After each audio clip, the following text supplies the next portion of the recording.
elkartu gara hemen Galdakao Usansolo ospitalean aurkezteko aurrikusita dugun aparkaleku berria.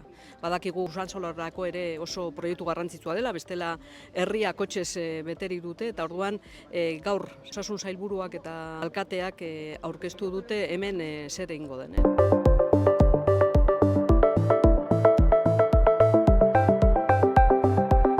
Ospitala eta Usansolo arazo potolo bat daukate, eta hori konpondu beharko dugu.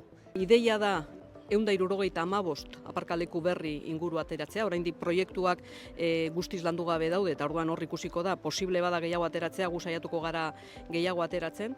175 aparkalekutik gora egitea, 2026 eta 2028 bitartean.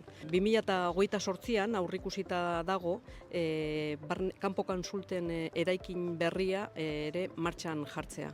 Orduan, kanpo kontsulten eraikin horrek aurrikusiak ditu 5 pisu aparkalekuetakoak, eta beraz 1200 aparkaleku berri aterako dira. Hori da gure helburua, badakigulako ardura handiena bai langileentzat eta bai hemengo pazienteentzako aparkalekuarena dela. Zaila izaten da, ospitale honetara etorrita ordu jakin batzuetan aparkatzea, eta hori niri ere tokatzen zaite hori sufritzea.